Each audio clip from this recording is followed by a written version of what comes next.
Baik pemirsa, kita masih bersama-sama dalam program Signature dan kita akan lanjutkan lagi perbincangan kita. Oke, Pak Aji, nah ini kembali lagi ya ke dunia bisnis perhotelan nih. Menurut Pak Aji sendiri sebenarnya bagaimana sih perkembangan bisnis perhotelan di Surabaya saat ini? Pesat, sangat pesat. Indikatornya apa nih Pak? Indikatornya tingkat perekonomian masyarakat meningkat. Jadi kebutuhan atau demand-nya meningkat. Oleh sebab itu para pengusaha melihat peluangnya sangat besar. Karena kehidupan masyarakat meningkat, perekonomiannya meningkat, jadi kebutuhannya pun meningkat. Jadi kita mengikuti kebutuhan masyarakat sebenarnya. Oleh sebab itu kan coba di Surabaya lihat, banyak bangun gedung-gedung sekarang. Perhotelan juga. Perhotelan banyak apalagi, sekali ya. banyak sekali. Seperti menjamur di Surabaya. Artinya apa? Ada demand. Ada demand harus diikuti dengan supply. Nah, ini tinggal disupply. Cuman jangan sampai nanti oversupply. Nah, disitulah indikasinya harus sesuai dengan apa demand tadi. Kadang-kadang kan oversupply. Akhirnya karena tidak dikontrol tadi, malah membuat perusahaan lain bangkrut. Kan nggak bagus itu. Berarti tidak buat untuk orang banyak berarti. Sedangkan kita kan masih bisnis ya, supaya semua orang dapat menikmati kan begitu, dapat bekerja, jangan sampai membunuh yang lain kan gitu. Nah itulah peran serta pemerintah harus yang mengatur di situ.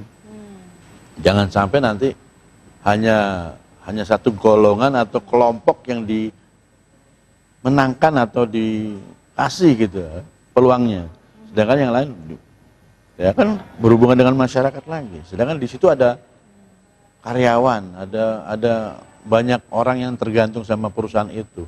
Ada keluarganya, ada istrinya, ada anaknya. Itu harus dipertimbangkan juga.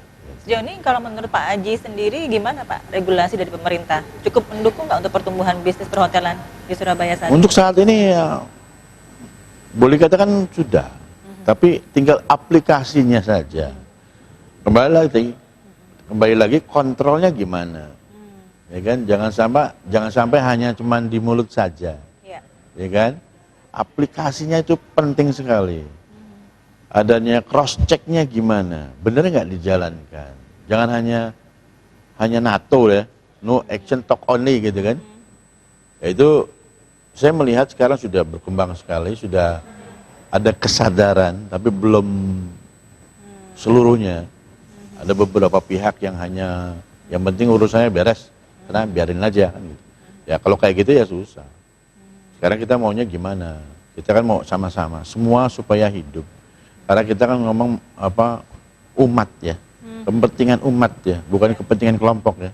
Kita ngomong umat supaya semua manusia, semua masyarakat yang ada di Surabaya atau di Jawa Timur itu semua mendapatkan porsinya masing-masing gitu.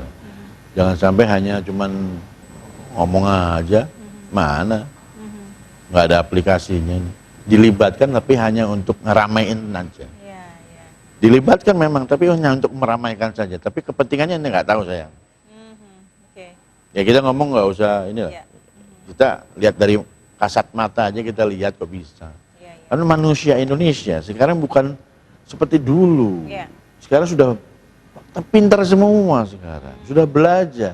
Kritis juga ya. Kritis, informasi di mana-mana. Kita nggak, zaman dulu mungkin masih ditutup-tutup masih bisa. Sekarang nggak bisa.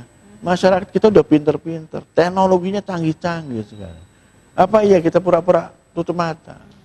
Ya, lama-lama kan nanti jadi meledak kita nggak tahu ya. Makanya pengontrolan tadi harus signifikan, harus benar-benar dengan hati. Dengan hati. Kalau menurut Pak Aji sendiri untuk perkembangan sektor pariwisata di kota Surabaya sendiri khususnya juga bisa mendukung untuk bisnis perhotelan nggak di sini Pak? Sangat. Iya. Sangat. Karena apa? Yang paling besar sekarang yang paling mencolok, yang memberikan pendapatan daerah sama negara siapa? Yang paling bisnis yang paling berkembang apa? Yang meliputi semua sektor siapa? Pariwisata. Yang mengangkat daerah masih terpuruk meningkat perekonomian siapa? Pariwisata. Pariwisata itu usaha yang melibatkan semua sektor. Maka saya bilang, I love my job. Working in pariwisata. Dunia wisata, dunia pariwisata itu semua mau mengangkat. Sebagai bagian dari dunia pariwisata ya. Iya, perhotelan ya. coba suatu daerah yang tadinya nggak ada apa-apa, dibikin tempat objek wisata. Side efeknya apa? Sekelilingnya hidup, plung, plung, plung. Masyarakat perekonomian naik di situ. Maka dari itu pariwisata itulah yang sangat mendukung perekonomian, membangunkan perekonomian daerah itu luar biasa. Hampir semua sektor terlibat. Ya kan? Nggak ada yang tidak selain pariwisata. Minyak cuma situ-situ aja paling. Gas ya itu aja, orang itu aja. Tapi pariwisata. Apa yang nggak jadi ikon, dibikin ikon jadi, kita kan gimmick. Potensi luar biasa. Lo batu nangis katanya. Lo batunya bukan nangis, lo batunya dibikin nangis gitu kan. Jadi objek wisata. Datang orang penasaran kan. Pariwisata tuh membuat penasaran. Padahal biasa-biasa aja. Tapi bagaimana kita media, ya kembali lagi media mengeksplor tadi yang kopi apa namanya? Luwak apa? Kopi luwak. Lah kalau kita lihat luwak apa? Tapi karena promosi tadi di satu daerah ada spesial daerah apa di Lampung misalkan kopi luwak, ada daerah sesuatu nama di daerah banyak luwaknya diangkat gara-gara luwak naik dia pariwisatanya. Yang untung siapa? Masyarakat sekitar. Belitung contohnya. Saya pernah di Belitung. Gara-gara Laskar Pelangi kan. Terinspirasi dari situ ya Pak ya? Langsung blek buka. Dan memang daerahnya luar biasa, keren. Pantainya bagus, batunya gede-gede. Sama Surabaya, Jawa Timur, apa? Banyak sekali yang bisa kembangkan. Bagaimana kita ngangkatnya itu. Nah, dampaknya pariwisata, ya saya sudah bilang, definitely, absolut akan ngangkat perekonomian. Absolut. Khususnya bisnis perhotelan juga ya tentunya Apa? ya. Oh iya. Pastinya begitu ya.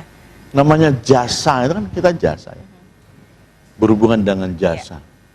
Pelayanan. Loh, yang namanya manusia suka dilayani. Saya juga suka dilayani. Basic manusia suka dilayani. Gitu. Loh, kita ini melayani. Gitu. Dengan sincere, dengan tulus hati. Gitu. Dengan hati. Maka dari itu, kalau orang kerja di pariwisata, wajib punya bawaan mau ingin melayani. Kalau nggak punya jiwa melayani, jangan pernah masuk pariwisata. Ya kan? Harus punya jiwa melayani. Kalau nggak, jangan. Maksa nanti cemberut. Melayani dengan wajah cemberut kan ya piye gitu kan. Jadi harus senyum. Senyum kan ibadah. Terima kasih untuk inspirasinya nih Pak Aji. Sama-sama. Dan pemirsa, demikian program Signature kali ini. Saya Faria Mei, salam Surabaya TV.